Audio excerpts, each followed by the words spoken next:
औज़ुबिल्लाहिमिनश्शैतानिर्रजीम बिस्मिल्लाहिर्रहमानिर्रहीम। अस्सलाम वालेकुम दोस्तों, मैं हूं मोहसिन रज़ा और आप लोग देख रहे हैं virtual student support services YouTube channel.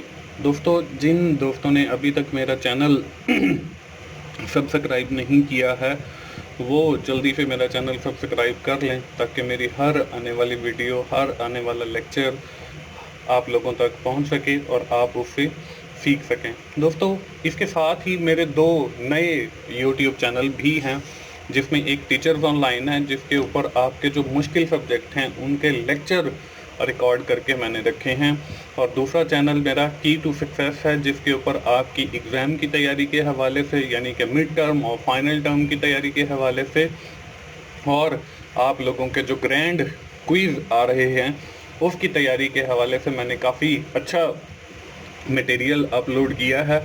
तो आप लोग जो है इन दोनों चैनल्स को जो है ज़रूर विज़िट करें। टीचर्स ऑनलाइन के ऊपर आपको लेक्चर्स अवेलेबल हैं और की टू सक्सेस के ऊपर आपको एग्ज़ाम की तैयारी के हवाले से मटेरियल अवेलेबल है। दोनों चैनल्स के जो URL हैं नीचे बॉटम में आपको स्क्रीन के ऊपर भी नज़र आ रहे हैं, और इस वीडियो की डिस्क्रिप्शन में भी मैंने ऐड कर दिए हैं। तो आप वहां पे क्लिक करके बड़ी आसानी के साथ इन चैनल्स पर जा सकते हैं और यहाँ पे जो कंटेंट अवेलेबल है आप उससे फ़ायदा उठा सकते हैं। दोस्तों, आज की जो मेरी वीडियो है वो MGT 501 ह्यूमन रिसोर्स मैनेजमेंट की हमारी जो असाइनमेंट नंबर 1 आई हुई है उस हवाले से है। तो चलिए हम लोग सबसे पहले जो है इस असाइनमेंट की रिक्वायरमेंट्स को देख लेते हैं, क्योंकि रिक्वायरमेंट्स को देखना इतना ही ज़रूरी है जितना असाइनमेंट को सॉल्व करना है। बहुत सारे जो लोग हैं वो रिक्वायरमेंट्स को नहीं देखते बल्कि ऐसे ही असाइनमेंट सॉल्व की और जो है उसको सबमिट करवा दिए। तो आप लोग जो है बड़ी बारीकी के साथ देखा करें इस चीज़ को, तभी आप जो है एक अच्छा सॉल्यूशन बना सकते हैं। और दूसरी बात यह है कि कई बार ऐसे होता है कि कुछ चीज़ें जो है वो मैं स्लाइड्स के ऊपर जो है वो मिस कर जाता हूँ, तो वो फिर मैं बोल के समझा देता हूँ। तो आप लोग जो है कंप्लीट एक वीडियो को देखा करें ताकि आपको जो है वो कंप्लीट अंडरस्टैंडिंग हो सके अबाउट द असाइनमेंट। यहाँ पे जो है हमें एक केस दिया गया है। In a big chain of retail store annual performance appraisal system is used on the basis of determination of employ annual raises. Upper management have the authority to double the increment on the exceptional performance. One of the problem with the appraisal system is that the more inclined towards subjectivity. A new sales manager joined the chain in December 2019 and annual performance appraisal of 2 supervisors, one from grocery section and one from the toys section was due in April 2020. Due to lockdown in March 2020, the sale of grocery section were above the targets and consequently the supervisor from the grocery section got double increment on the recommendation of the manager. तो ये हमें एक case दिया गया है, इसमें हमें मुख्तलिफ 2 डिपार्टमेंट्स का बताया गया है, ग्रोसरी सेक्शन का, एक हमें टॉय सेक्शन का। और जो ग्रोसरी सेक्शन है उसकी सेल ज़्यादा हुई है मार्च 2020 के अंदर, लेकिन जो टॉय सेक्शन है उसकी सेल इतनी ज़्यादा नहीं हुई। On the basis of that sale जो जिसकी ज़्यादा हुई है उसको जो है वो डबल इंक्रीमेंट मिला है on the recommendation of the manager. ये हमें एक केस दिया गया। तो इसकी आगे 2 से 3 रिक्वायरमेंट हैं। इसका पहला जो क्वेश्चन है, keeping in view the possible greater error in performance appraisal, discuss the specific error that occur in the scenario and how it could be handled. Justify your answer with the solid argument. हमने जो है ये बताना है कि इसमें कौन सा ऐसा एरर है जो अगर हुआ है परफॉर्मेंस अप्रेजल के अंदर। पहला क्वेश्चन तो है ये। अब दूसरा क्वेश्चन क्या है? दूसरा क्वेश्चन ये है कि each supervisor have team consisting of 10 to 15 sales staff while assessing the quality of work. एक जो है टीम है उसके साथ जो है 10 से 15 सेल्स स्टाफ मेंबर हैं। हमने जो है क्वालिटी ऑफ वर्क को असेस करना है। सुपरवाइजर कैन चून one of the following category. Unsatisfactory है, मार्जिनल है, सेटिस्फैक्ट्री है, गुड है और आउटस्टैंडिंग है। तो सुपरवाइजर जो है क्वालिटी ऑफ वर्क को एक्सेस करने के लिए इनमें से कौन सा जो टूल है उसको चूज करेगा। ये तो है इस क्वेश्चन नंबर 2 का पहला पार्ट। अब इसका दूसरा पार्ट भी है, which of the appraisal tool is being used in that retail store and what is it's disadvantages, कि एक रिटेल स्टोर के लिए जो है वो कौन सा मेथड इसमें ठीक होगा और उसके डिसएडवांटेजेस जो हैं वो क्या हैं। तो हम कह सकते हैं कि ये जो क्वेश्चन नंबर 2 है इसके 2 हिस्से हैं। तो ये हैं दोस्तों इस असाइनमेंट की रिक्वायरमेंट। बढ़ते हैं इसके सॉल्यूशन की तरफ। हमारा जो क्वेश्चन नंबर 1 था उसमें हमने ये बताना था कि कौन सा ऐसा एरर है जो इस केस के अंदर जो है वो अकर हुआ। तो हमारे पास मुख्तलिफ किस्म के एरर्स हैं when we are evaluating the performance of employee, जब हम किसी भी एम्प्लॉय की परफॉर्मेंस को इवेलुएट कर रहे होते हैं। तो पहला जो एरर है वो है हमारे पास लैक ऑफ ऑब्जेक्टिविटी। अब मैं यहाँ पे जो है वो सारे एरर भी आप लोगों के साथ डिस्कस करूंगा और साथ में ये भी बताऊंगा कि कौन सा एक ऐसा एरर है जो इस केस के अंदर फिट आता है। तो आप लोग जो है वो कंप्लीट वीडियो को जरूर देखें, क्योंकि किसी एक एरर के ऊपर मैं आप लोगों को बताऊंगा कि ये वाला जो एरर है वो हमारे केस के लिए बिल्कुल फिट है। अब लैक ऑफ ऑब्जेक्टिविटी क्या है? A potential weakness of traditional method of performance appraisal is that the lack of objectivity, कि जो हमारा ट्रेडिशनल मेथड थे परफॉर्मेंस अप्रेवल के उसमें लैक ऑफ ऑब्जेक्टिविटी था।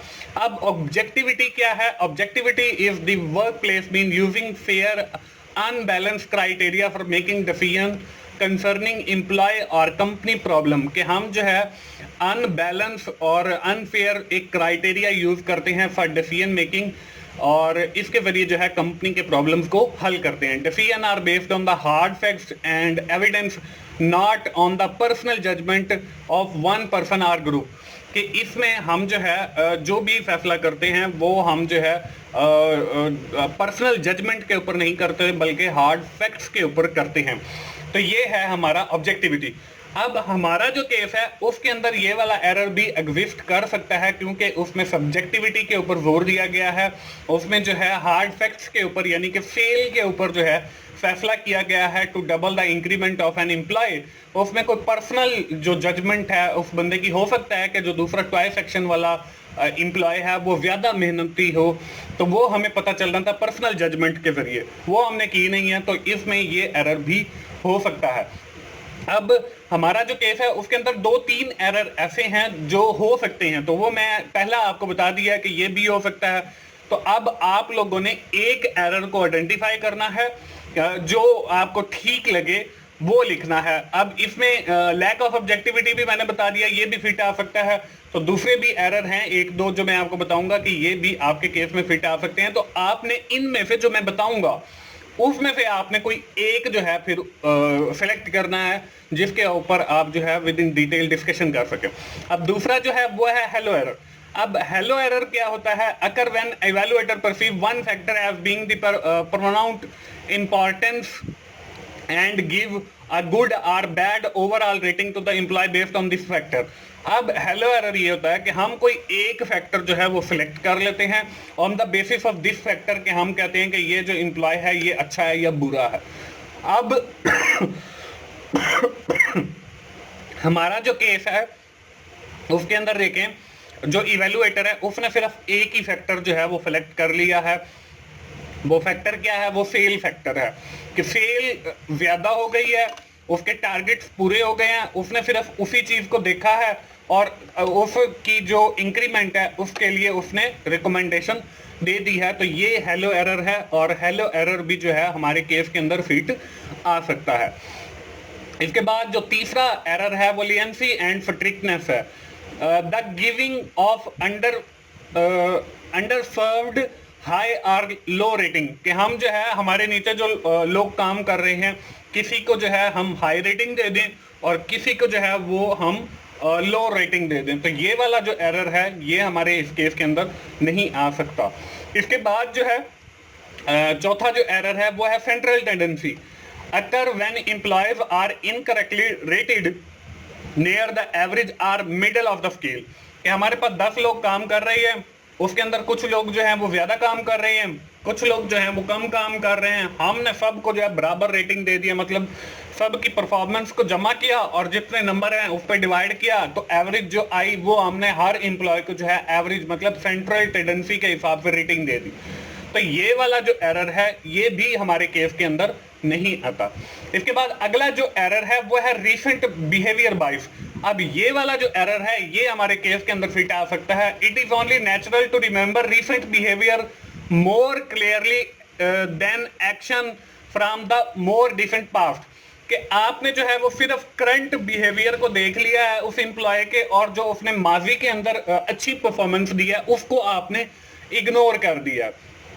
तो अब ये भी हो सकता है कि टॉय सेक्शन की जो पिछले माह की सेल है वो ग्रोसरी सेक्शन वाले सुपरवाइजर या एम्प्लॉय से जो है वो ज्यादा हो, लेकिन मैनेजर ने उसको रिकमेंड नहीं किया, उसका जो पास्ट था उसको नहीं देखा, बल्कि उसकी करंट सिचुएशन को देखा है कि उसकी जो सेल है वो कम है और उसके लिए उसने रिकमेंडेशन नहीं दी। तो ये वाला जो एरर है पांचवा, ये भी हमारे केस के अंदर फिट आ सकता है, लेकिन उसकी जो डिटेल है वो आप लोगों ने फिर खुद लिखनी है।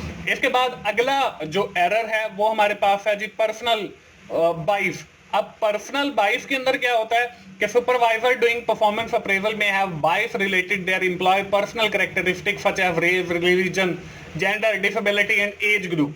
कि जो मैनेजर है या जो आपका परफॉर्मेंस इवेलुएटर है उसने किसी एक स्पेसिफिक कैरेक्टरिस्टिक उस बंदे की उसकी वजह से उसको जो है रेटिंग ज्यादा दे दी है। अब एक बंदा डिसेबल है वो हर जगह पे फायदा उठा जाता है। अब फीमेल है उसने थोड़ा सा रो के दिखा दिया उसको ज्यादा रेटिंग दे दी। रिलीजन है, अगर हमारा मैनेजर जो है या इवेलुएटर वो मुस्लिम है तो उसने मुसलमानों को ज्यादा रेट कर दिया। तो ये चीज भी जो है वो गलत है।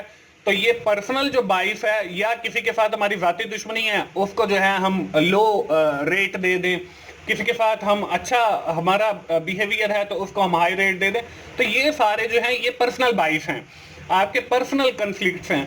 तो इन चीजों के ऊपर भी आपकी परफॉर्मेंस इवेलुएट नहीं होनी चाहिए। तो ये वाली जो एरर है ये भी हमारे केस के अंदर एग्जिस्ट नहीं करती।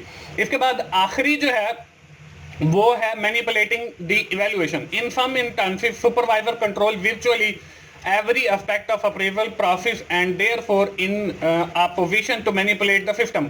अब समटाइम virtually का तो आपने नाम सुना है, जैसे हमारी virtual यूनिवर्सिटी है कि इफ्रे के डिफरेंट लोकेशंस के ऊपर जो है वो कैंपसेस हैं और जो स्टूडेंट है वो थ्रू द इंटरनेट अपनी एजुकेशन हासिल कर रहा है। अब परफॉर्मेंस अप्रेजल के अंदर भी यही होता है कि वर्चुअली जो है मुख्तलिफ लोकेशंस के ऊपर बैठ के परफॉर्मेंस को इवेलुएट किया जा रहा होता है, तो उससे हमें एग्जैक्ट पता नहीं चलता कि किस एम्प्लॉय की कितनी जो है वो परफॉर्मेंस है वर्चुअली। तो ये भी जो एरर है ये भी हमारे केस के अंदर फिट नहीं आता। तो हमने जो है तीन मैंने आप लोगों को बताया ऐसे एरर थे जो हमारे केस के अंदर फिट आ सकते थे।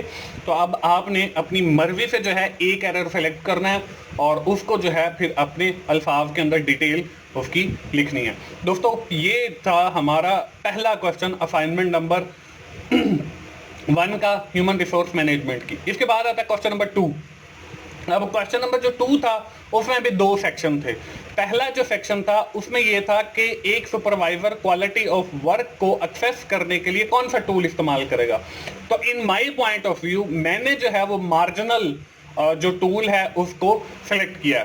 इसके बाद जो हमारा second part of this question था वो ये था कि एक रिटेल स्टोर है उसके लिए जो है फिर कौन सा मेथड सेलेक्ट किया जाएगा। तो in this section I have selected the satisfactory tool for the retail store. उसके लिए जो है वो मैंने सैटिस्फैक्टरी जो है मेथड वो सिलेक्ट किया है। अब उसके हमने डिसएडवांटेजेस बताने थे। It is not good method, ये एक अच्छा मेथड नहीं है satisfactory. It is for small business only, ये जो है वो सिर्फ छोटे छोटे बिजनेसेस के लिए होता है, लार्ज बिजनेसेस के लिए नहीं होता। It is non standardised tool, ये जो है कोई एक स्टैंडर्डाइज टूल भी नहीं है। तो दोस्तों ये था हमारा क्वेश्चन नंबर 2 का सलूशन। इसके अंदर सिर्फ हमने वो नाम बताने हैं और डिसएडवांटेजेस बताने हैं। तो इस तरीके से हमारी जो असाइनमेंट है ह्यूमन रिसोर्स मैनेजमेंट की उसका क्वेश्चन नंबर 1 और क्वेश्चन नंबर 2 जो है वो सॉल्व हो जाता है। दोस्तों आखिर में मैं फिर आप लोगों को यही कहूँगा कि आप लोग जो है टीचर्स ऑनलाइन पे जाएं, आप लोग जो है की टू सक्सेस पे जाएं और पहले तो उन चैनल्स को सब्सक्राइब करके बेल के आइकन पर क्लिक कर लें और दूसरा जो है, आप मुझे, जैसे आपने मुझे वर्चुअल स्टूडेंट सपोर्ट सर्विसेज के अंदर प्रमोट किया है, मुझे सपोर्ट किया है, वैसे ही जो है इन दोनों चैनल के अंदर भी ना सिर्फ आप मुझे प्रमोट करें बल्कि जो है आप मुझे सपोर्ट भी करें, ताकि मुझे भी कोई बेनिफिट हो, क्योंकि मैं बड़ी एफर्ट के साथ, बड़ी मेहनत के साथ जो है वो आप लोगों के लिए वीडियोस बनाता हूं। दोस्तों, मिलते हैं अगले किसी असाइनमेंट सोल्यूशन के साथ या जीडीबी सोल्यूशन के साथ। उस वक्त तक के लिए अल्लाह हाफिज़।